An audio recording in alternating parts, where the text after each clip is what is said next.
Hello HSC ২৬-এর শিক্ষার্থীরা, তোমরা ইতিমধ্যে এইচএসসি পরীক্ষা শেষ করেছো। চিটং বোর্ড ছাড়া সবার পরীক্ষা আসলে শেষ হয়ে গেছে। এরই মধ্যে অসংখ্য প্রশ্ন আমাদের কাছে এসেছে এবং শিক্ষার্থীদের আসা আনুমানিক ২,০০০ টেক্সটের মধ্যে থেকে বাছাইকৃত কিছু প্রশ্ন নিয়ে আজকের আয়োজনে স্বাগত জানাচ্ছি। অ্যাডমিশন নিয়ে যত কথা, আমি সঙ্গে আছি তোমাদের তারিক ভাইয়া। অ্যাডমিশন নিয়ে এত প্রশ্ন, এই প্রশ্নগুলো সত্যিই আমাকে ভাবিয়েছে এবং সবথেকে যে ব্যাপারটা আন্দোলিত করেছে সেটা হচ্ছে এই শিক্ষার্থীগুলো তাদের ভবিষ্যতের ভাবনা ভাবে এবং অ্যাডমিশন নিয়ে খুব সচেতন, এবং প্রশ্নের ভাষাগুলো এমনই বোঝায় হুবহু ওই প্রশ্নগুলোই তুলে ধরা হয়েছে উইদাউট মডিফিকেশনস। সো আমরা শুরু করি অ্যাডমিশন নিয়ে যত কথা। এবং এই সবার নাম লিখে দিলে আসলে খুব ভালো হতো কারা কারা প্রশ্ন করেছে। প্রথম প্রশ্নই, অনেকে অনেক পড়াশুনো করেও ভর্তি পরীক্ষায় চান্স পায় না কেন? আসলে যারা চান্স পায় এবং যারা পায় না তাদের মধ্যে পার্থক্য কি? এটা কম ভাবনার প্রশ্ন না। এবং এই প্রশ্ন নিয়ে আমি অনেক সময় মানে আনুমানিক ১০-১৫ মিনিট একদম মানে দেখেছি, নামটা ভুলে গিয়েছে যে প্রশ্ন করেছে। ১০ মিনিট তো আমি প্রশ্নের দিকেই তাকিয়েছিলাম এবং তাকিয়ে থাকতে থাকতেই রবার্ট ফ্রস্টের সেই বিখ্যাত কবিতা দ্য রোড নট টেকেনের কথা মনে পড়লো। দ্য রোড নট টেকেন, দেখতে পাচ্ছ, যারা চান্স পায় আর যারা পায় না তাদের মধ্যে পার্থক্য কি? ফ্রস্টের সেই বিখ্যাত কবিতার একটা পঙ্ক্তি নিচ্ছি। Two roads diverged in a wood, বনের মধ্যে দিয়ে দুটো পথ চলে গিয়েছে। অ্যান্ড এবং আমি, I took the one less travelled by, আমি সেই পথটি বেছে নিয়েছিলাম যে পথে মানুষ কম যায়। And that has made all the difference, আর শেষ পর্যন্ত সেই সিদ্ধান্তটি পার্থক্য গড়ে তুলে দিয়েছিল আমাকে। দ্য রোড নট টেকেন, তার মানে যারা চান্স পেয়েছে তারা সেই পথে হাঁটে যে পথে মানুষ কম হাঁটে, এবং সেই সিদ্ধান্তই তাদেরকে একটা বিশাল পার্থক্য গড়ে দেয় এবং নিয়ে যায় ঢাকা বিশ্ববিদ্যালয় সহ অন্যান্য সকল পাবলিক বিশ্ববিদ্যালয়ের দরজা তাদের জন্য খুলে যায় যে পথে মানুষ কম হাঁটে। আশা করি রবার্ট ফ্রস্টের দ্য রোড নট টেকেন কবিতার মধ্যে দিয়েই তুমি তোমার এই উত্তর পেয়ে গিয়েছো। অনেক পড়াশুনো করে যারা অ্যাডমিশন দিচ্ছে তারা অনেকেই অনেক পড়ে আসলে। এর মধ্যে আমি একটা শ্রেণী এক্সেপশনাল কেস, তাদেরকে বাদ দিই, আমরা যারা এভারেজ স্টুডেন্ট আছি তাদের কথা আমরা বলি, যারা আমার মতো এভারেজ তাদের কথা আমরা বলি। প্রচুর পড়ে। এই বছরও এইচএসসি পরীক্ষায় আমি একটা রিলস সম্ভবত দেখেছিলাম যে ১১,০০০ কোয়েশ্চেন পড়েও সে একটা প্রশ্নও পরীক্ষাতে এমসিকিউ পড়েও কমন পায়নি। তার মানে তার পাঠ্য বই সম্পর্কে কোনো ধারণাই নেই, বাজার থেকে বিভিন্ন উল্টাপাল্টা বই পড়েছে আসলে। যারা চান্স পায় আর যারা পায় না তাদের পার্থক্য হচ্ছে ভালো বইয়ের সংস্পর্শ গড়ে দেয়, ভালো মেন্টরের সংস্পর্শ তাদেরকে গড়ে দেয়, এবং strategy, time management, accuracy and practice more and more, এই তিনটা বিষয়। এখন এই প্র্যাকটিস তো সবাই করতেছে, কিভাবে করবে? আমি যদি ইংরেজির কথা বলি, অনেকের প্রশ্ন, আমি ভাই ইংরেজিতে দুর্বল, এটার থেকেও সবচেয়ে বেশি প্রশ্ন হয় আমার বেসিক ভালো না। আপনি কি বেসিক থেকে পড়াবেন? বেসিক কি আসলে? প্রশ্ন দেখে চিনতে পারাই, ঢাকা বিশ্ববিদ্যালয়ের কথা যদি বলি, যে ধরনের অ্যাডমিশনের প্রশ্ন হয়, প্রেপোজিশন ছাড়া অন্যান্য প্রশ্ন চিনে ওঠাই দায়। অধিকাংশ যারা চান্স পায় না তারা কিন্তু অনেক পড়েছে, প্রত্যেকটা টপিকস তারা শেষ করেছে, প্রচুর প্রশ্ন সলভ করেছে, কিন্তু পরীক্ষার হলে তারা প্রশ্নই চিনতে পারে না যে এই প্রশ্নটি কোন টপিকস থেকে এসেছে। ইংরেজির ক্ষেত্রে এটা সব থেকে গুরুত্বপূর্ণ, প্রশ্ন দেখেই চিনতে পারা। 4টা অপশনই প্রেপোজিশন এসেছে, ওটা প্রেপোজিশন থেকে প্রশ্ন হয়েছে নাকি গ্রুপ ভার্বস থেকে হয়েছে এই কথাই বলতে পারবে না অসংখ্য শিক্ষার্থী। তাহলে যারা চান্স পায় তারা টপিক সম্পর্কে, কনসেপ্ট সম্পর্কে পুরো স্পষ্ট ক্লিয়ার। যাদের ইংরেজিতে দুর্বলতা রয়েছে তারা কি করবা এই সময়টাতে? টপিকস বাই টপিক শেষ করবা, একটা টপিক শেষ করবা, দেন যত তোমার সামনে যত প্রশ্ন আসে ওই টপিকস রিলেটেড একসাথে সলভ করবা, এবং প্রশ্নের দেখতে হবে যখন এমসিকিউ করবা তার আগে পরে কি রয়েছে সেইটুকু চিনে নিতে হবে, খুব কেয়ারফুলি হ্যান্ডেল করতে হবে প্রশ্ন দেখে। আর এরই মধ্যে যে সমস্ত মডেল কোয়েশ্চেন পরীক্ষা, মডেল টেস্ট দিবা, বিভিন্ন জায়গাতে পরীক্ষা দিবা, অনলাইন অফলাইন, প্রশ্ন হাতে পাওয়ার পরে, প্রশ্ন ফেস করার পরে তোমার অনুভূতি কেমন সেই সম্পর্কে তোমার একটা নোট থাকতে হবে। এই গোছানো ব্যাপারগুলোই যারা চান্স পায় তাদের থাকে, তারা খুব গোছানো হয়, কৌশলী, পরিশ্রমী তো সবাই, আমি ধরে নিলাম সবাই হার্ডওয়ার্কার, কিন্তু এই শ্রেণী খুবই কৌশলী, এই শ্রেণী টাইম ম্যানেজমেন্ট জানে, এই শ্রেণীর অ্যাকিউরেসি, অপেক্ষাকৃত ভুল কম করে। এটা হচ্ছে সবচেয়ে গুরুত্বপূর্ণ। ঠিক এভাবে যদি আগাতে পারো তাহলে তোমার সামনে তোমার ভবিষ্যৎ দারুণ। আমরা পরের প্রশ্নে চলে যাই।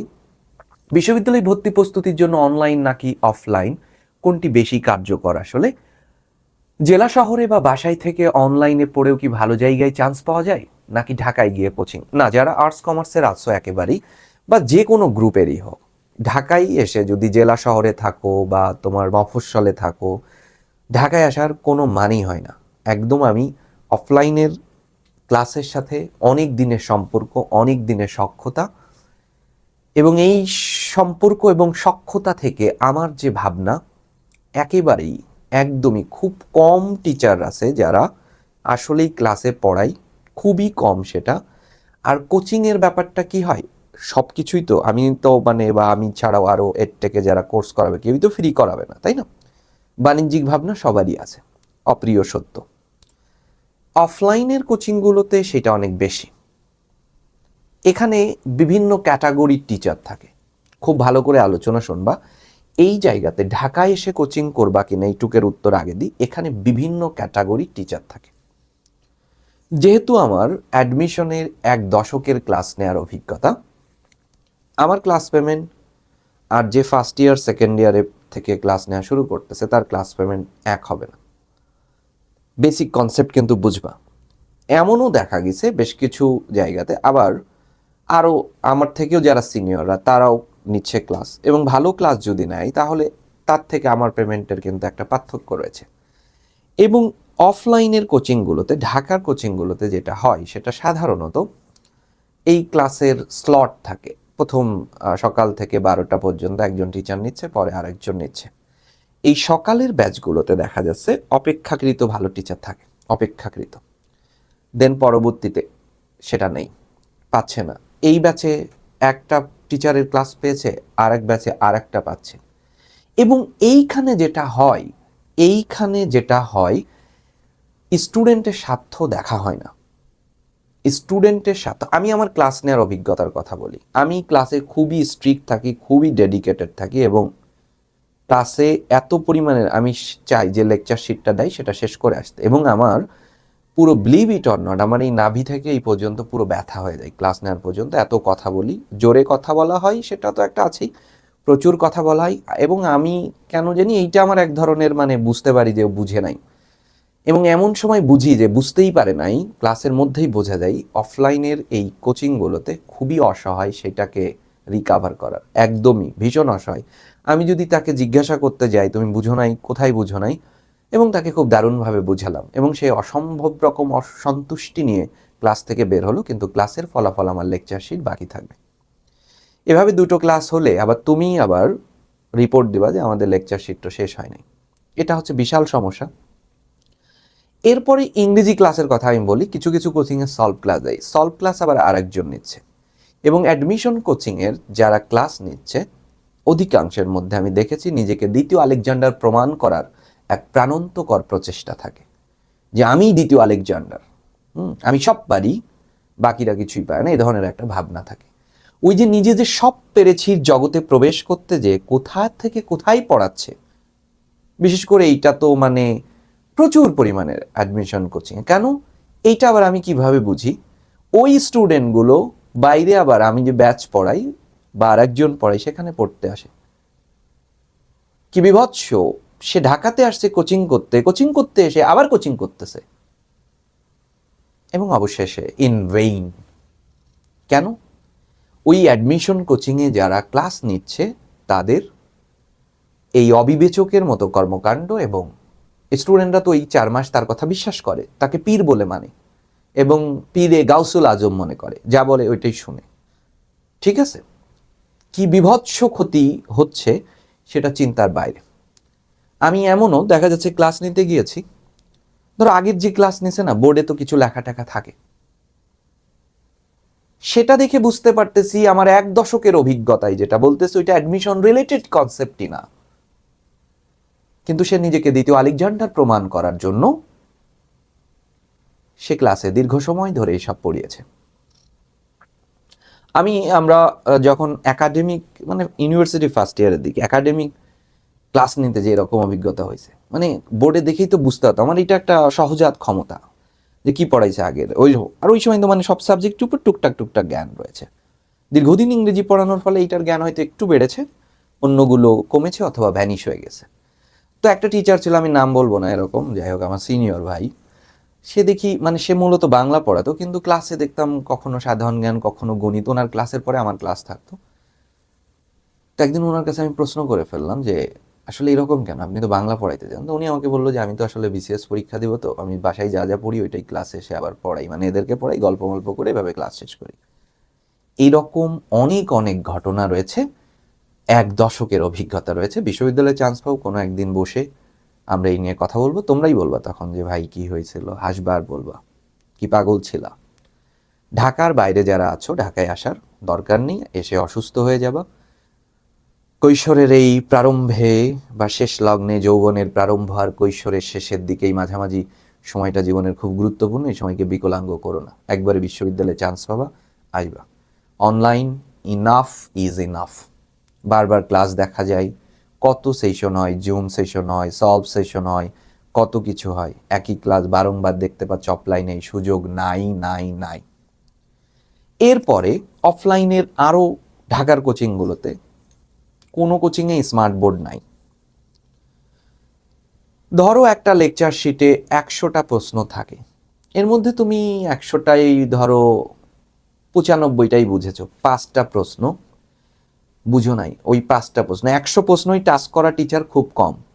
আমি করি, যারা আমার ক্লাস করেছে ঠিক আছে, এই ভিডিও যারা দেখবে প্রিভিয়াস অতীতের স্টুডেন্ট, আমি করি পুরো লেকচার শিট করা। আমি বললাম এই কাজটা করার সংখ্যা খুব কম, কারণ আমার পড়ানো হচ্ছে আমার ধ্যান জ্ঞান, আসলে মানে ভাল লাগে আসলে।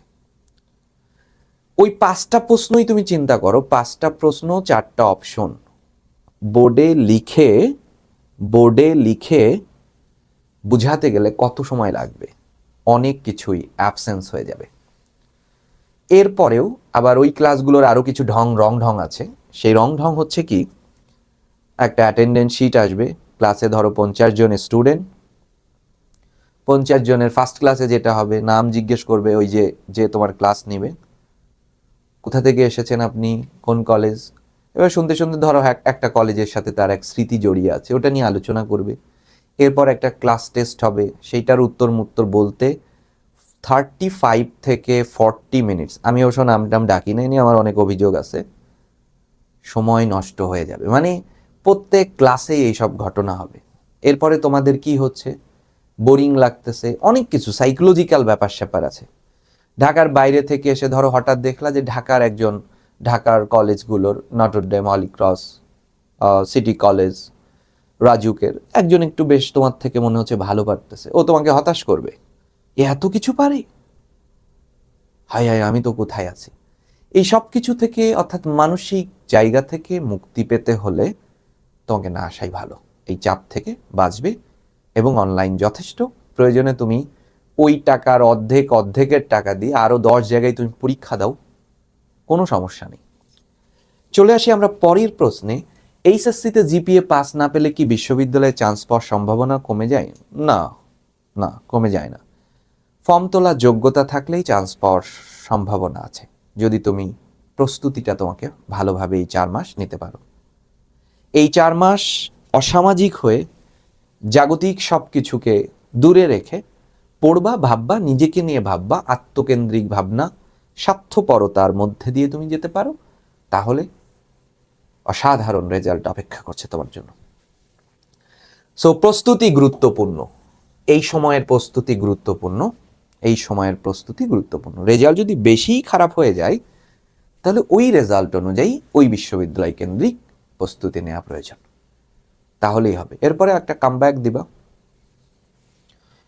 পরের প্রশ্নে বলছে কাদের বিশ্ববিদ্যালয়ে ভর্তি পরীক্ষায় অংশ নেওয়া উচিত এবং কাদের উচিত নয়। আসলে এই প্রশ্নটা আমি নিতেই চাই নাই, বাট আমাদের সবাই মিলে এটা দিয়েছে। আসলে কেউ ভর্তি পরীক্ষা না দিলে তার সামনে কি আর কোনো ভালো বিকল্প থাকতো? অসংখ্য বিকল্প, অসংখ্য বিকল্প। রবার্ট ফ্রস্টের দ্য রোড নট টেকেন কবিতায় দেখেছো, আমি সেই পথ বেছে নিয়েছিলাম যে পথে মানুষ কম যায়, আর এই সিদ্ধান্তই আমাকে পার্থক্য গড়ে তুলে দিয়েছিল।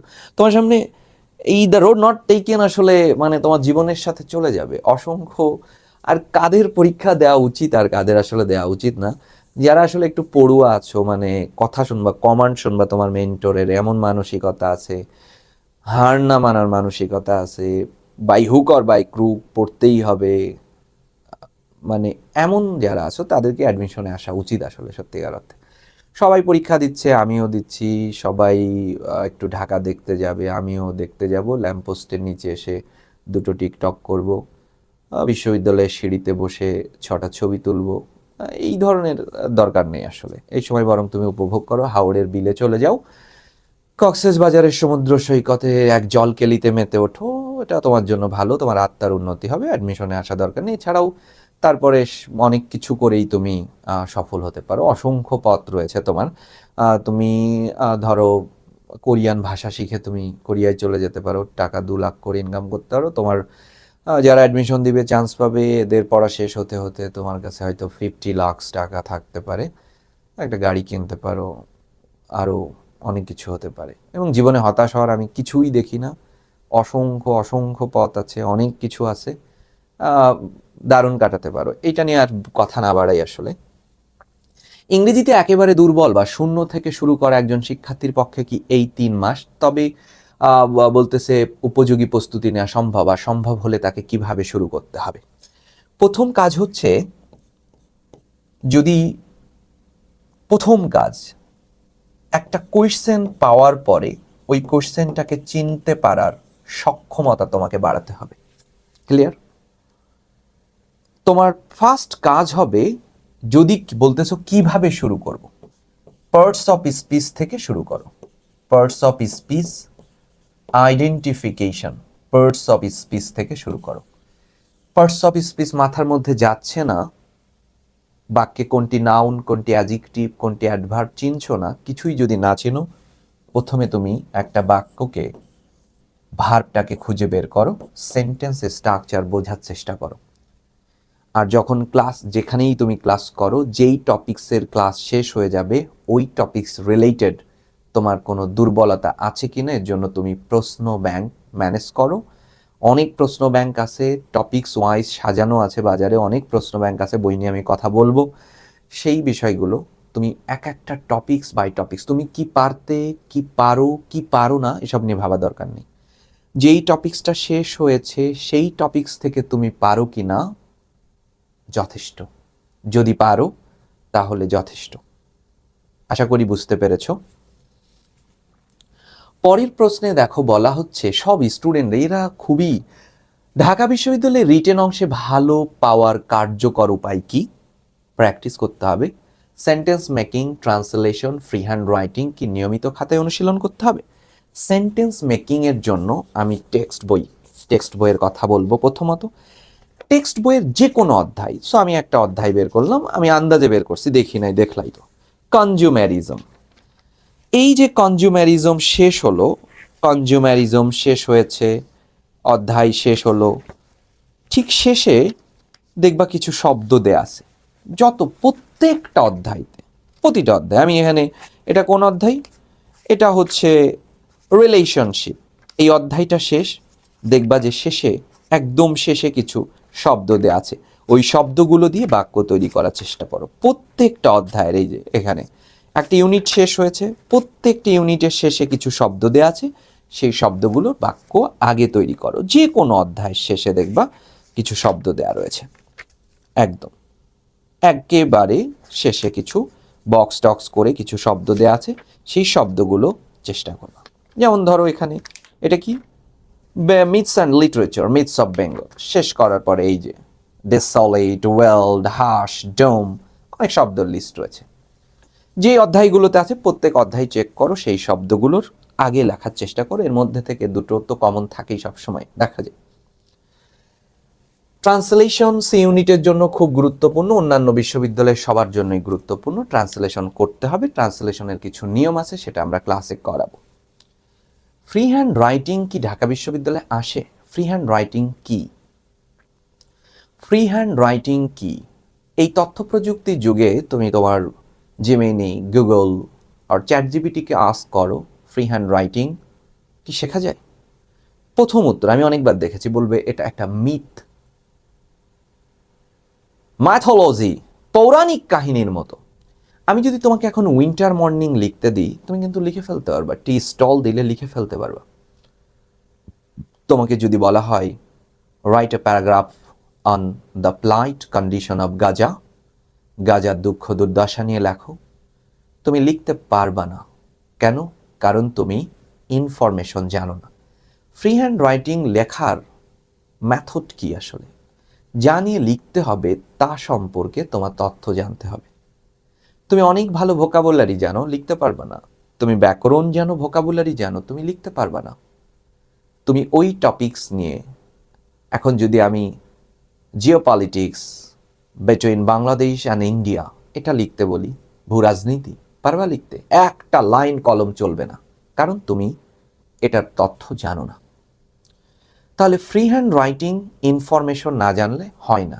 যা যা বলে লোকজন সব মিথ্যা কথা, সব টোটাল মিথ্যা কথা। এবার প্রশ্ন আসি, তোমাকে কে বলেছে ঢাকা বিশ্ববিদ্যালয় ফ্রি হ্যান্ড রাইটিং কি? তাহলে একদমই অজানা জিনিস, একেবারেই তুমি জানো না, ঠিক আছে, সেই টপিক সম্পর্কে লেখা, এটাই তো ফ্রি হ্যান্ড রাইটিং। তোমার কাছে কোন কালপ্রিট এই তথ্য দিয়েছে যে ঢাকা বিশ্ববিদ্যালয়ে ফ্রি হ্যান্ড রাইটিং আসে? ঢাকা বিশ্ববিদ্যালয়ের প্যারাগ্রাফ কি আসে একটু দেখো, আমার মনে নাই এখন। আমি তারপরেও বলি, করোনার বছরে ওই একবারই একটা প্যারাগ্রাফ এসেছিল যা বইতে ছিল না, national tourism and impact of COVID-19, এই নিয়ে একটা প্যারাগ্রাফ আসছিল। ওই বছরে যারা অ্যাডমিশন পরীক্ষা দিয়েছিল আর যারা পড়িয়েছিল, এমন কি কেউ আছে করোনার সময়ে কোভিড-19 প্যারাগ্রাফ পড়াই নাই and its impact on economy পড়াই নাই? আমার তো মনে আছে, আমি ওই বছরে ইউসিসিতে অনলাইনে ক্লাস নিয়েছিলাম, মিরপুর ব্রাঞ্চে বসেই ক্লাস নিতাম ইউসিসির অনলাইনে। আমার এখনও মনে আছে, ওটা লিখতে লিখতে কারেন্ট চলে গিয়েছিল, আমার এখনও মনে আছে। করোনা হলো কি 2021-এ, আমার এখনও মনে আছে যে আমি লিখতেছিলাম, লিখতে লিখতে একবার বিদ্যুৎ চলে গিয়েছিল, অথবা কিছু একটা হয়েছিল, নেট ডিসরাপ্ট হয়েছিল, ক্লাস বন্ধ হয়ে গেছিল, আবার জয়েন করেছিলাম, লিখতেছিলাম কোভিড-19 and its impact on economy, অর্থনীতির উপরে এর প্রভাব। এটা গেল। এরপরে কি প্রশ্ন এসেছে? Tertiary education. কেন? ওই যেই বছরে এসেছে ওই বছরে বইতে তো ছিলই higher education, access to higher education in Bangladesh, বাংলাদেশের দুটো শিক্ষার ধাপ, মাধ্যমিক এবং টার্সিয়ারি এডুকেশনের কথা। এরপরে এসেছে 7th মার্চ স্পিচ আসছে। ওই সময়ের বইতে প্রথম অধ্যায়ই ছিল দ্য আনফরগেটেবল হিস্ট্রি, যা 7ই মার্চের ভাষণ নিয়েই লেখা ছিল। তারপরে কি যেন আসছে, ওই করোনার বছরটি ছাড়া কোনো লেখা কি এসেছে বইতে? নাই। তাহলে কিসের ফ্রি হ্যান্ড রাইটিং? এই মাইথোলজি তোমাকে কে শেখাইছে? তাদের কাছে প্রশ্ন করবা। চলে আসি আমরা, ভোকাবুলারি পড়ার পরও পরীক্ষায় কমন পাওয়া যায় না কেন? কমন পাওয়া যায়, এত বিশাল ভোকাবুলারি। ওয়ার্ড, ওয়ার্ড কি? Countable noun. আর ভোকাবুলারি কি? Uncountable noun. এই আনকাউন্টেবল নাউনকে তুমি নিয়ন্ত্রণ করবা, এটা তো এত সহজ না। ভোকাবুলারি নিয়ে সমস্যা নেই কার? পৃথিবীতে এমন কোনো মানুষ আমি খুঁজে পাইনি যার ভোকাবুলারি নিয়ে সমস্যা নেই। এখন এই ভোকাবুলারি পড়ার জন্য আমাদের অনেক কনসেপ্ট আছে। রুট ওয়ার্ড নিয়ে পড়তে হবে, রুট ওয়ার্ড, নেমোনিক নিয়ে পড়তে হবে, ঠিক আছে?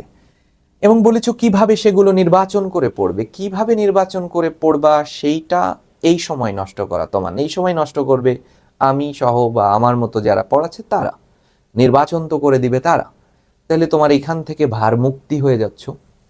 যারা বুঝতেছো যে কোচিং করবা না, তাদের জন্য কিভাবে নির্বাচন করবা সেটা বলি। তুমি যখন পড়াতে যাবা তখন এটা খুব ভালোভাবে বুঝতে পারবা, বিশেষ করে ভোকাবুলারি নিয়ে যখন প্রশ্ন করতে যাবা দেখবা যে প্রশ্নগুলো সাজানো হয় প্রথম যেটা প্রশ্ন সেটা খুব টাফ শব্দ, কিন্তু অপশনগুলো সহজ। কনসেপ্ট কিন্তু দেখবে এরকম, অথবা অপশনগুলো কঠিন, যেটা প্রশ্ন এসেছে ওটা সহজ। এই দুটো ভাব। তুমি প্রিভিয়াস প্রশ্ন কিভাবে পড়বা? অনেকের প্রিভিয়াস কোয়েশ্চেন মুখস্থ। কি মুখস্থ? যেটা এসেছে তার উত্তর কি সেটা মুখস্থ। কিন্তু ঢাকা বিশ্ববিদ্যালয়ে কখনোই প্রশ্ন রিপিট হয় না। প্রিভিয়াস কোয়েশ্চেনের ভোকাবুলারি তুমি কেমনে পড়বা? প্রশ্ন কয়টা? একটা। অপশন কয়টা? চারটা। টোটাল ভোকাবুলারি কয়টা? পাঁচটা। এই পাঁচটা শব্দের মধ্যে তুমি অন্তত একটা শব্দ পারার কথা, বাকি থাকলো চারটা। এই চারটারই সিনোনিম অ্যান্টোনিম পড়বা। তার মানে এক প্রশ্নে প্রায় 10টা-15টা শব্দ বেড়ে যাবে। প্রিভিয়াস কোয়েশ্চেন এভাবে পড়বা, তাহলে তোমার কমন পাওয়ার সম্ভাবনা 30%। এবং আরও কিছু, আমার সামনে ঢাকা বিশ্ববিদ্যালয়ের গত বছরের বা তার গত 3 বছরের প্রশ্ন অ্যানালাইসিস করলে ভোকাবুলারি যা এসেছে নরম্যান লিউসের এই বই থেকে এসেছে, যেটা আমি আমার ব্যাচে খুব একদম দারুণভাবে সাজিয়েছি। এবং ওয়ার্ড স্মার্টের অনুবাদ পাওয়া যায় সাইফুডস ভোকাবুলারি। এবং তুমি আরেকটি বই ম্যানেজ করতে পারো, আসপেক্ট ভোকাবুলারি। বুঝতে পারছো? আসপেক্টের একটা ভোকাবুলারি বের হয়, ওটা নিয়ে তুমি প্র্যাকটিস করতে পারো। ডে 1, 2, 3 করে দেয়া আছে, যে আজকের দিনে আমি এটা সব শেষ করলাম, নিচে প্রশ্ন সেট আপ করা আছে, দাগাইতে পারলাম। কিন্তু প্রিভিয়াস কোয়েশ্চেন কিন্তু ওইভাবে পড়তে হবে। বুঝতে পারছো? প্রত্যেকটা অপশনের সিনোনিম অ্যান্টোনিম এবং প্রশ্ন যেটা দেয়া থাকবে সেটা সিনোনিম অ্যান্টোনিম। এবং ভোকাবুলারি দেখেই আমাকে ওইটার মিনিং জানতে হবে এমন করলে হবে না। এখানে ঠান্ডা, আমি ধরো একটা শব্দ কথাই চলে আসলো, ধরো আমি লিখলাম ক্রেস্ট ফলেন। এখন এইটা দেখে তোমার ভাবনা কি হচ্ছে সেইটা বের করতে হবে। আমি এখানে দেখতে পাচ্ছি ক্রেস্ট, আবার দেখতে পাচ্ছি ফলেন মানে ফল। তো ফল মানে পড়ে যাওয়া, আর ক্রেস্ট মানে কি? চূড়া। তার মানে এইটা হচ্ছে চূড়া। চূড়া মানে apex, zenith, peak, pinnacle, summit. ওই চূড়া থেকে যখন তুমি পড়ে যাবা, তার মানে ক্রেস্ট ফল করলা, তখন আসলে কি হতে পারে? পড়ে যখন যাচ্ছ, তুমি তো চূড়ায়, ধরো তুমি সাফল্যের চূড়ায় আছো, যখন তুমি পড়ে যাচ্ছ তখন তুমি ওই সফলতার চূড়া থেকে, সিঁড়ি থেকে তুমি পড়ে যাচ্ছ, তখন তোমার মনের অবস্থা কেমন হবে? তুমি হয়তো ডাল, বিষণ্ণ হয়ে গেলা, গ্লুমি, মেলানখালিক, ডিজেক্টেড, ডাউনকাস্ট। আবার তুমি সাফল্যের চূড়ায় গেলে তোমার মনের অনুভূতি কেমন হতে পারে? ডিলাইটেড, আনন্দিত হয়ে যেতে পারো, লাইভলি, প্রাণবন্ত হয়ে যেতে পারো, এনার্জেটিক হয়ে যেতে পারো, আবার অ্যাপেক্স, ওই যে চূড়া। ঠিক ভোকাবুলারি এভাবে সেন্স নিতে হবে। হুবহু কনসেপ্ট কেন তোমার মাথায় থাকতে হবে? ওই ভাবনা থেকে সরে আসো এবং ভোকাবুলারি পড়তে থাকো। এবং মনে থাকতেছে না এটা ভেবো না, এইটা ভাবা যাবে না। ওই নিউরনের অনুরণের মধ্যে, মস্তিষ্কের যে নিউরনে কোথায় যে লুকিয়ে থাকবে, যা পরীক্ষার তীব্র চাপে হলে বের হয়ে আসবে, সেটা তুমি জানো না। এই জন্য পড়তে থাকো। আমি ভুলে যাচ্ছি, পৃথিবী সবাই ভুলে যাচ্ছে। পরের কনসেপ্টে আসো, গ্রামারের এবং মেমোরাইজিং পার্ট কিভাবে পড়লে দীর্ঘদিন মনে রাখবে। গ্রামার বুঝে বুঝে পড়তে হবে, যেটা নিয়ে আগে বলেছি। আজকে নাউন অ্যান্ড ডিটারমিনার পড়লা, নাউন অ্যান্ড ডিটারমিনার থেকে এসেছে এমন সকল প্রশ্ন সলভ করো। প্রশ্ন সলভ করার সময় তোমার যে লেকচার শুনেছো সেটাকে রিলেট করতে পারতেছো কিনা এটা বুঝতে হবে। আর কিভাবে সলভ করলা এইটার ব্যাখ্যা আমার প্রশ্ন ব্যাংক সিরিজগুলো দেখো, দারুণভাবে মনে থাকবে। মেমোরাইজিং পার্ট ঠিক একটু আগেই যেটা বললাম, সবচেয়ে বাধা তো ভোকাবুলারি। অ্যাপ্রোপ্রিয়েট প্রেপোজিশন, গ্রুপ ভার্বসগুলো বই পড়ো। এদের জন্য তুমি গ্রুপ ভার্বস, অ্যাপ্রোপ্রিয়েট প্রেপোজিশনের জন্য দুটো বই আমি তোমাকে বলবো। একটা বই বারবারই মেমোরাইজিং পার্ট, ওই যে আসপেক্টের কথা বললাম, এইটা বোর্ডের সেকেন্ড পেপার বই, বোর্ডের যে ফার্স্ট পেপার বই যেমন আছে, এটা সেকেন্ড পেপার বই, যেখান থেকে আমার লেকচারের যে কন্টেন্ট থাকবে এর 80% কনসেপ্ট আমি এই বই থেকে নেওয়ার চেষ্টা করব, কারণ এটা অসাধারণ একটা বই এবং এই বইটা কারোর কাছে নাই, অধিকাংশের কাছে নাই। এবং এখান থেকে প্রশ্ন করে, যে বছরে ঢাকা বিশ্ববিদ্যালয়ে 2 জন পাশ করেছিল ইংরেজিতে, সেই বছরের পুরো প্রশ্নটাই এখান থেকে করে ভিসি স্যার দেখা যাচ্ছে শিক্ষা মন্ত্রণালয়কে একটা বৃদ্ধাঙ্গুলি দেখিয়ে দিয়েছিল যে আমি তো বই থেকেই প্রশ্ন করেছি, তাও আবার বোর্ডের বই থেকে। এটা পিসি দাস। সো যেটা বলতেছিলাম, ভোকাবুলারি মেমোরাইজিং পার্টের মধ্যে গ্রুপ ভার্বস এবং প্রেপোজিশনগুলো কেমনে পড়বা, যে বই থেকেই তুমি প্রস্তুতি নাও, তোমার কাছে যে বই আছে, কারো কাছে মাস্টার্স আছে, অনেকের কাছে এখন প্রশ্ন ব্যাংক বেশ পপুলার প্রশ্ন ব্যাংক, এটা ভালো বই, ভালো প্রশ্ন ব্যাংক, বই বলবো না, ভালো প্রশ্ন ব্যাংক, অনেক প্রশ্ন আছে বিগত সালের। এবং প্রেপোজিশনের চ্যাপ্টার বলো, গ্রুপ ভার্বের চ্যাপ্টার বলো, সকল বইতে একইভাবে দেয়া। সেটা কি? একটা বাক্য দেয়া, ঠিক আছে? অ্যাবস্টেইন ফ্রম, অ্যাবস্টেইনের পরে ফ্রম বসে, তারপরে একটা বাক্য, ওই বাক্যগুলো পড়বা। তাতে তোমার ভাষার উপর দক্ষতা বাড়লো, সেন্টেন্স গঠন করার সক্ষমতা বাড়লো, বাক্যকে রিডিং পড়ে সেটার অনুবাদ করার সক্ষমতা বাড়লো, মানে একাধিক উপকার আসলে এভাবে পড়লে মনে থাকবে। পরের প্রশ্নে বলতেছে বিশ্ববিদ্যালয়ে এত এত এই সমস্ত ছেলেমেয়েরা যে প্রশ্ন করেছে, বিশ্ববিদ্যালয়ে ভর্তি পরীক্ষায় ইংরেজির জন্য কোন বইগুলো সত্যিই প্রয়োজন, text book, grammar, vocabulary, memorising part ও রিটেনের জন্য কোন বই থেকে কতটুকু পড়তে হবে। আমি যেটা করব সেটা হচ্ছে গ্রামারের জন্য, খেয়াল করো, গ্রামারের জন্য একদম যেটা আমাদের যে মূল যে কনসেপ্ট, খেয়াল করবা,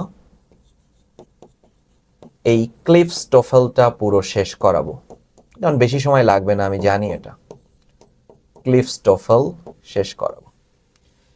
এরপরে গ্রামারের প্রত্যেকটা টপিকস অনুযায়ী একটা জ্ঞানগর্ভ আলোচনা তো হবেই, কন্টেন্ট লেকচার হবে, এবং সেখান থেকে অসংখ্য প্রশ্ন সলভ করানো হবে, এবং ওই টপিকসটা এখান থেকে পড়াবো। রেইমন্ড মার্ফি এবং পিসি দাস, এত বই তো, এই সকল বইয়ের নির্যাস থাকবে আমার লেকচার। আর তুমি ক্লিফ স্টোফেলটা কিনতে পারো, তুমি একটা পিসি দাস কিনতে পারো। তোমার টেক্সট বইটা আমি যখন ক্লাস ছাড়াও, যারা ভর্তি হতে পারবে না, যাদের অনেকেরই অর্থনৈতিক অসঙ্গতি থাকে, প্রচুর ক্লাস আমি দিব টেক্সট বুক রিলেটেড, কিভাবে পড়তে হয়, ঠিক আছে? এই বইগুলো বিভিন্ন এডটেক থেকে বই প্রকাশ করা হয়। আমি কারোর নাম উল্লেখ করতেছি না, আমি দেখেছি, আমার যেটা ভাবনাই মনে হয়েছে, অফলাইনের কথাই কিন্তু বৈসাদৃশ্য নাই, কোনো ধরনের কাটছাট নাই, কিচ্ছু নাই। অফলাইনের যে কোনো কোচিংয়ের বইয়ের থেকে হাজার গুণ বাজে বই তাদের। অফলাইনের যে কোনো কোচিংয়ের বই থেকে এইটটেকে প্রকাশিত যে বইগুলো, বিভিন্ন অনলাইন এডুকেশন প্ল্যাটফর্মগুলো যে বই প্রকাশ করেছে, সেই বইগুলো, আবার বলতেছি, অফলাইনে কোচিংগুলোতে দেয়া বইগুলোর তুলনায় কয়েক গুণ বাজে বই। সো ওই বইয়ের ওই জিনিস ওইখানে কিছুই নাই, মানে একেবারেই প্রিভিয়াস কিছু কোয়েশ্চেন দিয়েছে, এটা কোনো বই না, ওটা বই না, বই বলা যায় না। তুমি কোয়েশ্চেন ব্যাংক কিনতে পারো, বাজারে কোয়েশ্চেন ব্যাংক আছে, আসপেক্টের কোয়েশ্চেন ব্যাংক আছে, পানকৌড়ি প্রশ্ন ব্যাংক রয়েছে। পানকৌড়ি আমি এর আগে অনেকবার সাজেস্ট করেছি, সব বছরেই আমি, যদিও তাদের ওই বইয়ের কোনো কোম্পানি সম্পর্কে সত্যি কাউকে কোনোদিন দেখিও নাই, অন্যান্য অনেক কোম্পানির বই আমাকে ফ্রি দিয়ে গেছে, ওরা কোনো দিন দেয়নি। তো এই জন্য আমি মনে করতাম এরা আসলে বিশেষায়িত, ভালো আসলে মনে করতাম, এখন করছি না কেন, রিসেন্ট খুব ভুল পাচ্ছি, আগেরগুলোতে ভুল ছিল না। তো যাই হোক, এখন প্রশ্ন ব্যাংক নিয়ে তোমাকে আসলে সকল বিশ্ববিদ্যালয়ের প্রশ্নই, যখনই তোমার লেকচার বাড়তে থাকবে, প্রোনাউন শেষ হয়ে গেল, নাউন অ্যান্ড ডিটারমিনার শেষ হয়ে গেল, অ্যাডজেক্টিভ শেষ হয়ে গেল, সেন্টেন্সের উপরে ক্লাস শেষ হয়ে গেল, সেন্টেন্সের স্ট্রাকচার, ক্লজ ফ্রেজ, এই কয়টা টপিকস যখনই শেষ হবে, তখনই তুমি প্রশ্ন ব্যাংক নিয়ে ঝাঁপিয়ে পড়বা। ক্লিয়ার? সকল বিশ্ববিদ্যালয়ের প্রশ্ন ব্যাংক নিয়ে, প্রশ্ন নিয়ে ঝাঁপিয়ে পড়বা, এবং তুমি যে এতদিন লেকচার শুনেছো, দারুণ করে নোট করেছো, ক্লাস টেস্টগুলো দিয়েছো, সেটার সাথে বিশ্ববিদ্যালয়ের প্রশ্নের সামঞ্জস্য এবং অসামঞ্জস্য তখনই তোমার বোধোদয় হয়ে উঠবে, তুমি যে লেকচার শুনেছো সেটা কতটা ভালো, কতটা অযৌক্তিক, কতটা ভুলে ভরা, কতটা, ঠিক আছে, অনাড়ম্বরপূর্ণ বাক্যালাপে পরিপূর্ণ ছিল, সব বুঝতে পারবা, সব। এই 5 থেকে 6টা 7টা টপিকস শেষ হওয়া মাত্রই তোমার কাছে একটা সিনারিও, অর্থাৎ 1 মাস পরেই, 1 মাসের মধ্যেই এই সিনারিও তোমার কাছে হাজির হবে যে তুমি আসলে ফিট ফর কিনা পরীক্ষার জন্য। আশা করি বুঝতে পেরেছো সব। টেক্সট বই কিভাবে পড়বো, মেমোরাইজিং পার্ট নিয়ে আমরা কথা বললাম, রিটেন নিয়ে আমাদের রিটেন তো খুবই অল্প সিলেবাস, সহজ প্রশ্ন হয়, ঠিক আছে? এবং টেক্সট বই ভালোভাবে পড়তে হবে, টেক্সট বইয়ের পয়েমগুলো এমনভাবে পড়ো, ঠিক আছে, ইংরেজি লিটারেচার যেহেতু, ঠিক সাহিত্যের ওই দিকগুলো নিয়ে আলোচনা করতে পারে, দেখো প্রচুর ক্লাস দেখো সবার, দেখে 2-1 দিনের মধ্যেই সিদ্ধান্ত নিয়ে নাও, ঠিক আছে? কি করতে যাচ্ছ?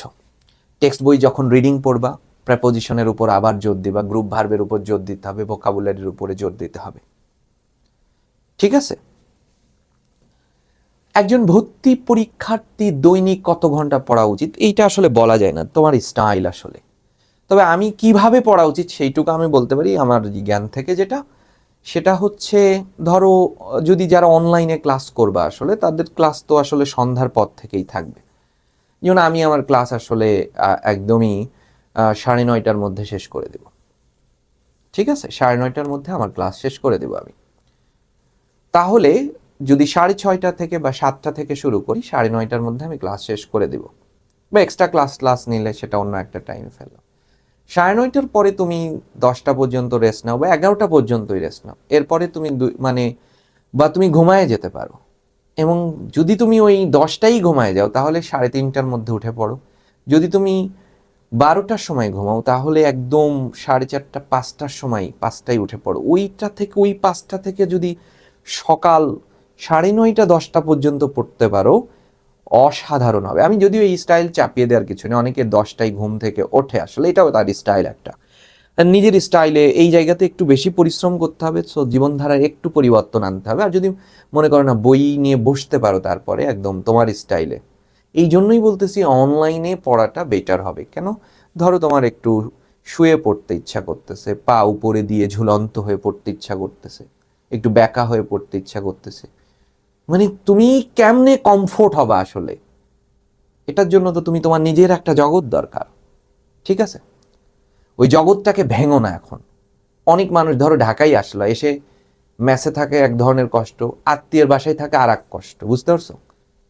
মানে হাঁটা চলা সব হিসাব করে করতে হবে। অত হিসাব করে তোমার যদি তোমার ওই ব্যক্তিত্বের, তোমার ওই চলনে বলনে কথনে তোমার এতদিনের যে 17 বছরের জীবনের যে চর্চা, সেই চর্চাকে তুমি ভেঙে ফেলতে চাও, তুমি রবীন্দ্রনাথের ছুটি গল্পের মতো ফটিক হয়ে উঠবে তুমি।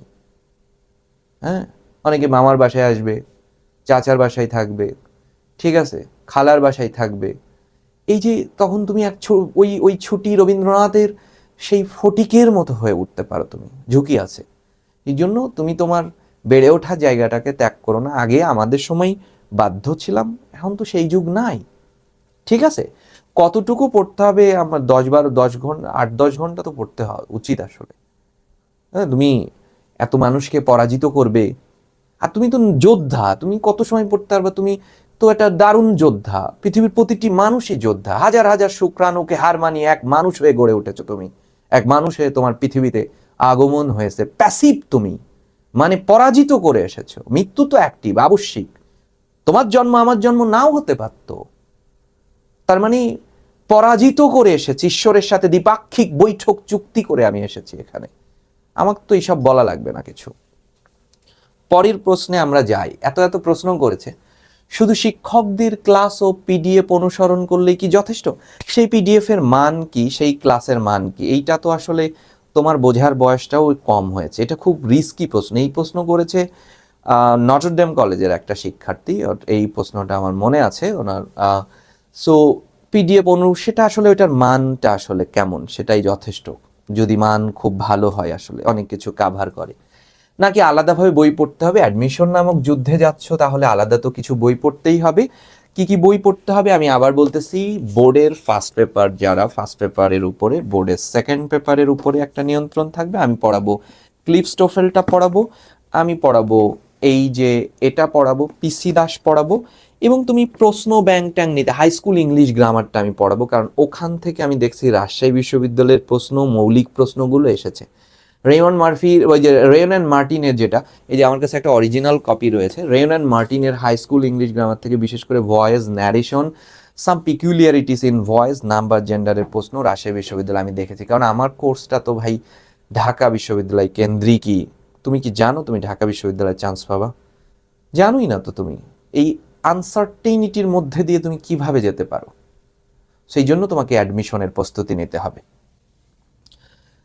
ভর্তি পরীক্ষায় এত বেশি এমসিকিউ অনুশীলন করার জন্য মানসম্মত টপিক ভিত্তিক প্রশ্ন কোথায় পাওয়া যাবে? শুধু প্রশ্ন সমাধান করব নাকি ভুলগুলো বিশ্লেষণ করবা? অবশ্যই প্রশ্ন সমাধান মানে আমি আবার বলেছি ওই সেই টিকটকের উদাহরণটা আমি আনতে চাচ্ছি নাকি, যে আমি জানি না অবশ্য টিকটক ছিল কিনা, যে 11,000 প্রশ্ন পড়ার পরেও সে একটা এমসিকিউ দাগাতে পারে নাই। কারণ প্রশ্ন না, প্রশ্ন এবং 4টা অপশন কোনটা উত্তর সেটা তো জানতেই হবে, বাকিগুলো উত্তর নয় কেন সেটাও জানতে হবে। এটার জন্য আমি কতগুলো বইয়ের কথা বলবো আসলে, তবে একটাও যে আসপেক্টসের ধরো বিসি এর জন্য এরকম একটা বই আছে, আমি এটা বলে দিই, ভার্সিটি সলিউশন নামে একটা বই আছে, বইয়ের বিজ্ঞাপন দেওয়ার জন্য এরকম না, এখানে শুধু ইউনিভার্সিটির প্রশ্নই আছে, সেটা একটা ভালো ব্যাপার। তারপর একটু আগে যে মাস্টার্সের কথা বলেছি ওখানে অনেক বেশি প্রশ্ন দেওয়া আছে ইংরেজির ক্ষেত্রে, ঠিক আছে। বাংলার বইটই আছে আরও কিছু, বাংলার যে বোর্ড বই সেটা গুরুত্বপূর্ণ, বা আমি বাংলা নিয়ে বলাটা বাড়াবাড়ি হয়ে যাচ্ছে। সো সেই বিষয়টা, তারপরে 9-10-এর যে ব্যাকরণ, এখন তো প্রস্তুতির ধারণা চেঞ্জ হয়েছে, একটু ধারা চেঞ্জ হয়েছে, আমি এটা নিয়ে না বলি, তুমি ইংরেজির জন্য এটা যথেষ্ট হবে, ঠিক আছে। কিছু টপিক ভিত্তিক এখন ম্যাক্সিমাম কোয়েশ্চেন ব্যাংকেই পাওয়া যাবে যে টপিক ভিত্তিক আসলে, ঠিক আছে। তার মধ্যে এই যে আমি যেটা বললাম এটা করতে পারো তুমি, এবং ভুল বিশ্লেষণ অবশ্যই করতে হবে। বাকি 4টা অপশনের তো উত্তর একটা, বাকিগুলো নয় কেন এটাও তোমাকে জানতে হবে। আমরা পরের একাডেমিক ইংরেজি এবং অ্যাডমিশনের ইংরেজির মধ্যে মূল পার্থক্য কি? বিস্তর পার্থক্য, আবার কোনো পার্থক্যই না। একটু দান্দিক উত্তর হয়ে গেল। একাডেমিক ইংরেজিতে কি আসতো? নিচের 5টি প্রশ্ন, বা ধরো এটা স্পেশাল ওয়ার্ডস অ্যান্ড ফ্রেজের প্রশ্ন, এটা রাইট ইউজ অফ ভার্ব, এভাবে উল্লেখ থাকতো। কিন্তু অ্যাডমিশনের ইংরেজি ঢাকা বিশ্ববিদ্যালয়ের, আমি কোশ্চেন প্যাটার্ন বলি, ঢাকা বিশ্ববিদ্যালয়ের ইংরেজি গভীর থেকে, ধরো রাজশাহী বিশ্ববিদ্যালয়ে একটা বাক্য এসে দাগ দিয়ে বলল এটি কোন ফ্রেজ, একটা অংশের নিচে দাগ দিয়ে বলল এটি কোন ক্লজ, ডিরেক্ট প্রশ্ন হয়। ঢাকা বিশ্ববিদ্যালয়ের ওই প্রশ্নটি ক্লজ থেকে এসেছে এটাই তুমি জানতে পারবে না। কিন্তু তুমি আসলে, ঠিক আছে, ধরো আমি এই যে একটা প্রশ্ন, ধরো ডিউ এর একটা প্রশ্ন লিখি, the man stand in front of the gate is a banker, is a banker। এই প্রশ্ন এসেছে, এটা দেখে তোমার এইচএসসির জ্ঞানে মনে হবে এটি রাইট ফর্ম অফ ভার্বস থেকে এসেছে, এবং তুমি এই প্রশ্নটা, এটা সাবজেক্ট, এটা ভার্ব, এটা সাবজেক্ট, এই ভার্ব থেকে প্রেডিকেট, মধ্যবর্তী জায়গা অ্যাডজেক্টিভ, ক্লজের অ্যাডজেক্টিভ, ফ্রেজের পার্টিসিপেলের, পার্টিসিপেল ফ্রেজের, অর্থাৎ এটা যে রিডাকশন থেকে এসেছে, ক্লজ রিডিউস থেকে এসেছে, এটাই তুমি জানলা না। কারণ তুমি এই প্রশ্ন এভাবে দেখে অভ্যস্ত, তোমার সেকেন্ড পেপারে 5 নম্বরে প্রশ্ন আসতো এভাবে, right use of verb by using subject and context, তোমার মনোজগতে ওইগুলো গাথা। এটাই পার্থক্য। ওই পার্থক্যটা বুঝে নিতে হয়, যেটা নিয়ে এখন অনেকবার এতগুলো প্রশ্নের মধ্যে বলেছি। কোন জোন থেকে প্রশ্ন হয়েছে, প্রশ্নের উৎস কি, টপিকস কি, সেটা জানা উইদিন সেকেন্ড। কিন্তু পাবলিক পরীক্ষাতে, এসএসসি এইচএসসিতে সেটা স্পষ্ট ডিরেক্ট থাকে, সেটা এক্সপ্লিসিট থাকে, আর অ্যাডমিশনের কোয়েশ্চেন ইমপ্লিসিট, অন্তর্নিহিত ভাবনা। এবার আমরা আসি, আর একটা প্রশ্ন করেছে শুধু ঢাকা বিশ্ববিদ্যালয় কেন্দ্রিক প্রস্তুতি নিলে না, না না না না, নেভার। জাহাঙ্গীরনগরের প্রশ্ন অ্যাডমিশনের জগতের সবচেয়ে কঠিন প্রশ্ন। এটা প্রশ্ন কঠিন যে এটা যখন অ্যাডমিশন হয়, পরীক্ষা শেষ হলে আমরা যখন প্রশ্ন সলভ করতে যাই তখন বুঝি অন্য বিশ্ববিদ্যালয়ের প্রশ্ন সলভ করতে কোনো কিছুর আশ্রয় নিতে হয় না। জাহাঙ্গীরনগরের প্রশ্ন সলভ করতে হলে এদিক সেদিক করতে হয়, মানে গুগলের আশ্রয় নিতে হয়, বইয়ের আশ্রয় নিতে হয়, আমার কাছে মনে হয়েছে সেটা। চট্টগ্রাম বিশ্ববিদ্যালয়ে যে বইটার কথা বললাম, ক্লিফ স্টোফেল থেকে এমন এমন প্রশ্ন তুলে দিয়েছে যা বিন্দুমাত্র নাম পর্যন্ত পরিবর্তন করেনি, এমন প্রশ্ন দেখা গেছে হুবহু তুলে দিয়েছে। চট্টগ্রাম বিশ্ববিদ্যালয়ের প্রশ্নের ভাষা দেখলে মনে হয় খুবই কঠিন, আসলে আমার কাছে মনে হয় প্রশ্নের মধ্যে খুব বেশি কিছু থাকেও না, ওই বুঝতে পারার সক্ষমতা সেটা গুরুত্বপূর্ণ। জগন্নাথ বিশ্ববিদ্যালয়ের কোয়েশ্চেন প্যাটার্ন টাফ। রাজশাহী বিশ্ববিদ্যালয় একেবারে মৌলিক প্রশ্ন করে যা তোমার এইচএসসি পাশ করা স্টুডেন্টের জানা জরুরি, জানা আবশ্যিক, জানা রাত্রির মতো সত্য, দিনের মতো সত্য। ওটা না জেনে সে কিভাবে এইচএসসি পাশ করেছে সেটা নিয়েও সন্দিহান থাকার ব্যাপার। ঢাকা বিশ্ববিদ্যালয়ের প্রশ্ন ইমপ্লিসিট, অন্তর্নিহিত ভাবনা। প্রশ্নের শুরু শেষ না মাঝখান থেকে প্রশ্ন হয়, তাই তোমাকে অ্যাডমিশনের প্রস্তুতি নিতে হবে। শুধু ঢাকা বিশ্ববিদ্যালয় বলে যে সমস্ত প্ল্যাটফর্ম তাদের কারিকুলাম সাজিয়েছে তাদের থেকে এড়িয়ে চলো। এটা আমি কোনো টিচার হয়ে তোমার বলতেছি না, অ্যাজ এ মেন্টরও বলতেছি না, আমি তোমার সিনিয়র হিসাবে, তোমার বড় ভাই হিসাবে আমি এই কথাটা বলতেছি। ঢাকা বিশ্ববিদ্যালয় কেন্দ্রিক যে কারিকুলাম সাজানো হয়েছে সেই কারিকুলাম যারা সাজিয়েছে তাদের থেকে দূরে থাকো। এবার আমরা আসি ঢাকা বিশ্ববিদ্যালয়ের বি ইউনিট ও সি ইউনিটের ইংরেজির মধ্যে ঢাকা বিশ্ববিদ্যালয়ের প্রশ্নে পার্থক্য রয়েছে। যেমন বি ইউনিটে টেক্সট থেকে প্রশ্ন আসার প্রবণতা বেশি, সি ইউনিটে সেখানে অপেক্ষাকৃত কম অথবা নেই বললেই চলে। সি ইউনিটের কিছু টপিকস যেমন সেন্টেন্স কমপ্লিশন সি ইউনিটের ভাষা এক ধরনের, আর বিতে আসবে দুটোতেই, সেখানে একটু ভিন্নতা। সিতে যেমন অ্যানালজির ব্যাপারটা পড়তে হচ্ছে, যেটা বিতে পড়তে হচ্ছে না, কিন্তু অন্যান্য বিশ্ববিদ্যালয়ে তো আসলে পড়তে হচ্ছে, সবই পড়তে হচ্ছে। এই জন্য এই পার্থক্য করো না। এই পার্থক্য না করে তুমি একটা ইংরেজির প্রস্তুতি নাও এবং দারুণ করবে তুমি। সিতে চান্স না পেয়ে বিতে যে পরীক্ষা দাও, সেখানে চান্স পাচ্ছে না এমন না তো। হ্যাঁ, সিট সংখ্যা অপেক্ষাকৃত কম, কিন্তু সেই সিট তো পূরণ হচ্ছে, কেউ না কেউ তো দখল করতেছে। তাহলে এইসব কেন ভাবতেছো? তুমি ইংরেজির প্রস্তুতি নাও, যা সকল অ্যাডমিশন টেস্টের জন্য দরকার।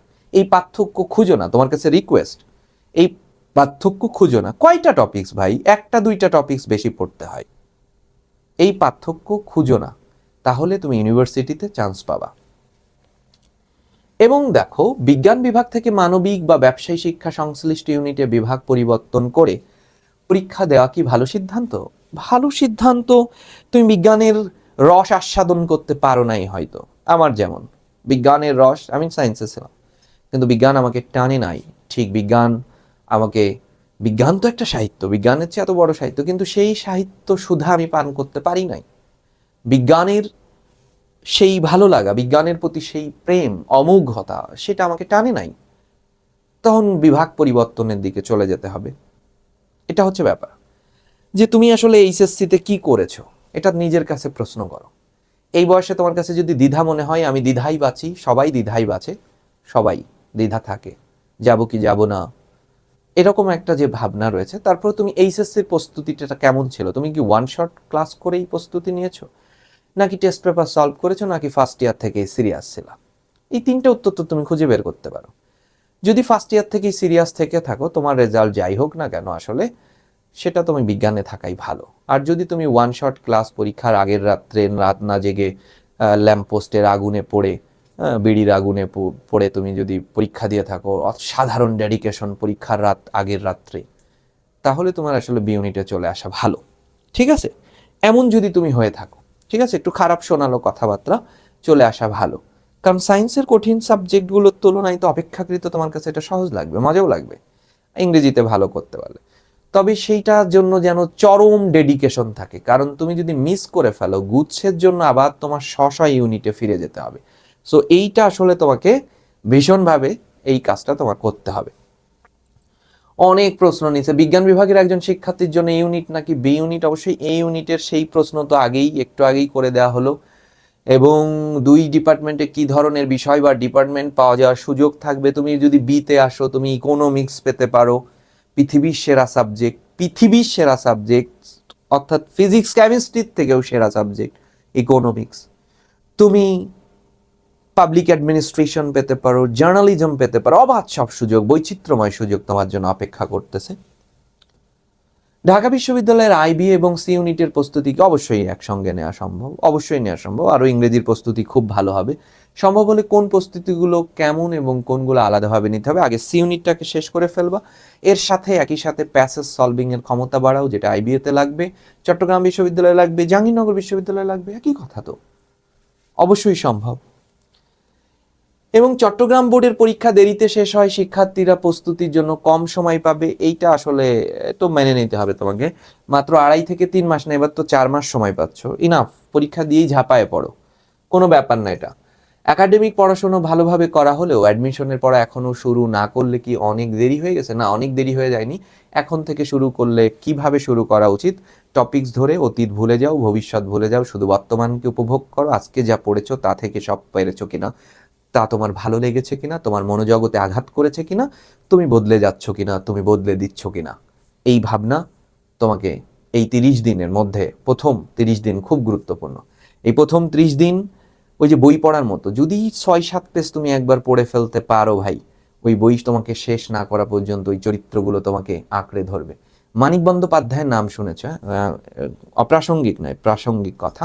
তো এই মানিক বন্দ্যোপাধ্যায় কে প্রশ্ন করা হলো আমি যে আপনি এই চরিত্রগুলো কিভাবে সৃষ্টি করেন, সো তখন সে বলছে আমি র্যান্ডমলি লিখতে শুরু করি, হঠাৎ করে কিছু চরিত্র যখন তৈরি হয়ে যায়, বাকি চরিত্রগুলো আমাকে এসে গলা টিপে ধরে, আমাকে নিচ্ছেন না কেন, আমাকে আপনার লেখায় নিচ্ছেন না কেন। এই যে ব্যাপার, এই 30 দিন তুমি বলেছ, 30 দিন তো খুব গুরুত্বপূর্ণ, দেখো না সবসময় 30 দিন 40 দিন খুব গুরুত্বপূর্ণ না, তাই না? 40 দিনে চিল্লা করে আসো, পাপ তোমার জমে গেছে, চিল্লা করে আসো, বলতেছে না? 40 বার এটা পড়ো, দোয়া পড়ো, 40 বার এটা করবা, 40 দিন টানা নামাজ পড়ো, 40 দিন প্রার্থনায় ডুবে থাকো, মানে সব 30-40 দিন। কেন? এর গুরুত্ব অপরিসীম। তার মানে 30-40 দিনে মানুষ পরিশুদ্ধ হয়ে যায়, এরপরেও না হলেও আর হবে না কোনোদিন। তুমি যে টাইমটা বলেছো, যে পিরিয়ড, যে ডিউরেশন, এটা বিশুদ্ধ হওয়ার ডিউরেশন। এই 30 দিন দাঁতে দাঁত চেপে রাখো, দেখবে পড়া ভালো লাগতে শুরু করবে, আর যখনই ভালো লাগতে শুরু করবে কেউ তোমাকে দমাইতে পারবে না, ঠিক আছে? সো পরের বলছে কোচিং করা কি সত্যি প্রয়োজন? না, নাকি সঠিক বই, গাইডলাইন একটা লাগবে আসলে, নিয়মিত পরীক্ষার মাধ্যমেও করা যায় যদি তোমার বেসিক কনসেপ্ট ভালো থাকে, চান্স পাওয়া সম্ভব। কোচিং কখন সহায়ক আর কখন সময়ের অপচয়, এটা ক্লাস বুঝে আসলে কখন সহায়ক হচ্ছে।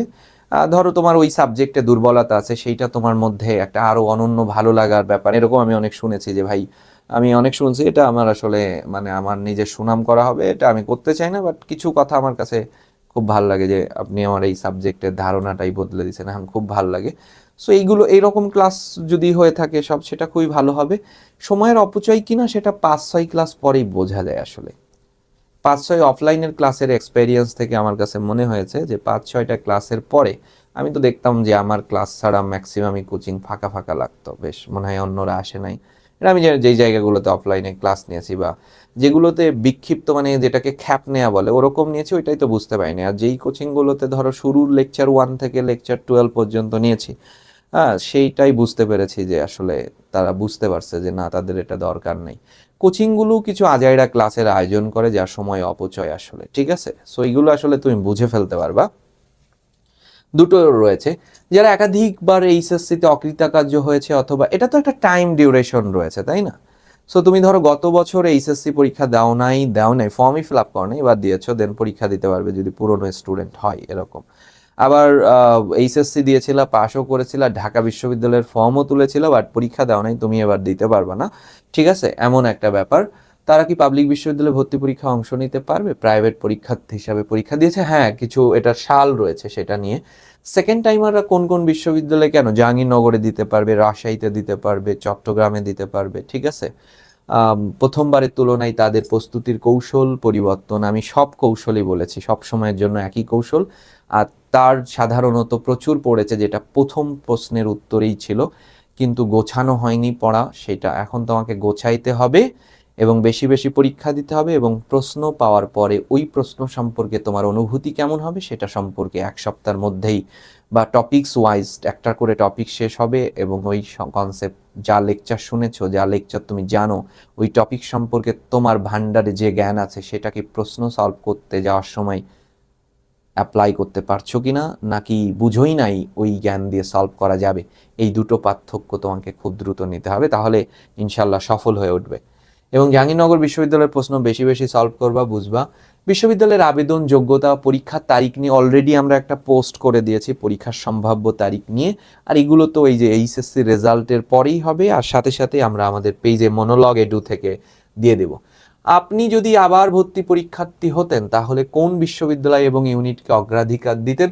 এইটা তো আমার ইউনিটেই দিতাম আসলে, নিজের অ্যাডমিশন জার্নির কোন ভুলগুলো এবার আর করতেন না আসলে। এই আবার কে প্রশ্ন করেছে, দারুণ প্রশ্ন, কৌশলী প্রশ্ন, এটার উত্তর খুবই কঠিন একটা ব্যাপার আসলে। আর ভুল করতাম না এরকম কোনো কিছু হয় না, প্রত্যেকটা সময়ের মানে বয়সের স্টেজে এক একটা ভুল থাকে, এবং সেই ভুলগুলো ওই বয়সের সৌন্দর্য। আমার একটু ফিলোসফিক্যাল টান টান আছে, আমি একটু কবি কবি মানুষ আসলে, মনে প্রাণে কবি। যদিও আমার কোনো কাব্যগ্রন্থ নেই, তবে আমার কাছে মনে হয় ভুল জীবনের সৌন্দর্য। প্রত্যেকটা বয়সেই এক একটা নান্দনিক ভুল আসে, আর ওই ভুলগুলো ওই বয়সের সৌন্দর্য, ঠিক আছে? সো আমি আবার অ্যাডমিশনের ওই সময়টা হলে বয়স পিছিয়ে যেতে পারলে তো খুবই দারুণ হতো, এবং আমি সেই আবার কিশোর হয়ে যাওয়ার আনন্দে অনেক দিন মেতে উঠতাম এবং ওই ভুলগুলো আবার করতাম আসলে, ঠিক আছে? এই সব প্রশ্ন, এগুলো অ্যাডমিশন রিলেটেড। এই প্রশ্নটা কেন নিয়েছে আমি জানি না। প্রত্যেকটা ষাটঊর্ধ্ব মানুষের এক ধরনের ভুল হবে, তার সম্পত্তিগুলো কাউকে কম দিবে, কাউকে বেশি দিবে। 50 ঊর্ধ্ব মানুষের এক ধরনের ভুল হবে, বৈবাহিক সম্পর্কে জড়িয়ে থাকা মানুষের এক ধরনের ভুল হবে, আবার হরমোনের টানে আবার অসংখ্য সম্পর্কের মাঝেও জড়িয়ে যেতে পারে। এটা ভিডিওতে দেওয়া যাবে না, স্কিপ করতে হবে আসলে। তো এটা কোনো প্রশ্ন আমি নিলাম না আসলে, এজন্য এই কথাবার্তা বলছি। আমি অ্যাডমিশন পরীক্ষার্থী হলে আবারও ভুল করতাম, কারণ ভুলই শিক্ষার্থীর সৌন্দর্য, এবং শিক্ষার্থীরা মাত্রই ভুল করবে, এটাই স্বাভাবিক। এবং সকল ভুলের এক দারুণ সৌন্দর্য আছে, কারণ দাগ থেকে যখন নতুন কিছু, দাগই ভালো, তো ভুল ভালো। আপনার সামনে যদি বিদেশে উচ্চশিক্ষার সুযোগ, বিদেশে উচ্চশিক্ষার, এটা আমার ব্যক্তিগত, উচ্চশিক্ষার সুযোগ যদি থাকে, এখনই থাকে, এটা ব্যয়বহুল হবে আমার কাছে। আমি সাজেস্ট করব বাংলাদেশ থেকে গ্রাজুয়েশন করো একটা ভালো বিশ্ববিদ্যালয় থেকে, তারপরে যাও, সেটা ভালো ব্যাপার। আমি ওইটাই বেছে নিতাম, এবং দুটিই থাকতো, তাহলে কোনটা বেছে নিতাম? এগুলো আসলে দরকার নাই, এগুলো দ্বিধার ব্যাপার স্যাপার। এই সময় এত মনোদান দিক ভাবনা নাই, একটা পথ দুটো পথ। বিদেশে তোমার শেল্টার কি সেটা দেখবে, দেখা যাচ্ছে তোমার মামা মামি, চাচা চাচি, হ্যাঁ, খালা খালু বা খুব নিকট আত্মীয়রা বিদেশে থাকে, তোমাকে দারুণ শেল্টার দিচ্ছে, তুমি ওকে ভালো, ফাইন, মোস্ট ওয়েলকাম। আর না হলে ধরো মানে এই সময়টাতে এইচএসসির পরে এটা খুবই ব্যয়বহুল একটা ব্যাপার, খুব ব্যয়বহুল, এটা অনেক টাকা পয়সার ব্যাপার, যাদের আছে so okay fine, most welcome, যেতে পারো।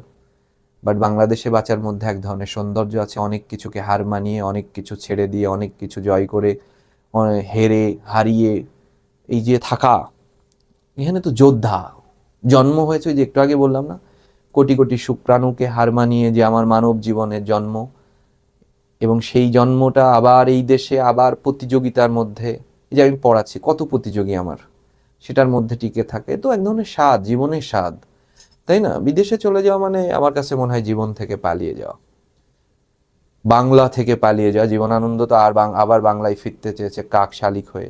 আমি ওই টাইপসের মানুষ আসলে, ওরকম অনেক ট্রেন আমি ছেড়ে দিয়েছি, ইচ্ছা করে ট্রেনকে যাওয়া উপভোগ করেছি। আবার কিছু ট্রেন চলে গেছে আমাকে না জানিয়ে, সেটা নিয়েও কিছুটা আক্ষেপ থেকেছে। আবার কিছু ট্রেন স্টেশনে বসে যাওয়া দেখতে পেরেছি, আবার কিছু ট্রেনে উঠতে প্রাণান্তকর চেষ্টা করেছি, নিদারুণ ভিড়ের মধ্যে উঠতে পারিনি। এইগুলো তুমি বললা, আমি আমার মতো করে উত্তর দিলাম আসলে। এইচএসসি 28 কেন, 27-এর শিক্ষার্থীর অ্যাডমিশন করা জায়েজ আছে এখন, যদি করতে পারো ভালো, আগায় থাকলা, ক্লাস করলা, ঠিক আছে, সেটা ভালো। ইংরেজি পড়া শুরু করা উচিত আসলে, করা যায়, ভালো সিদ্ধান্ত হবে। অ্যাডমিশন ইংরেজি পড়লে কি শুধু ভর্তি পরীক্ষায় উপকার হবে?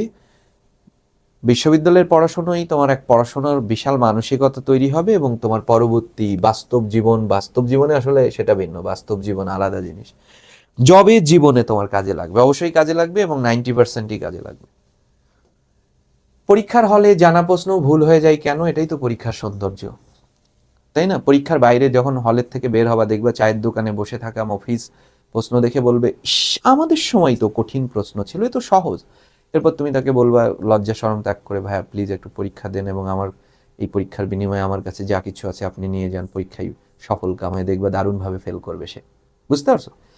পরীক্ষার হলের বাইরে যা কিছু সহজ, পরীক্ষার হলে সেটাই কঠিন, এটা পরীক্ষার ধর্ম। এবং এমসিকিউতে নেগেটিভ মার্কিং, টাইম ম্যানেজমেন্ট, এগুলো একটা চাপ দেয়, এই জন্যই ভুল হয়ে যায়।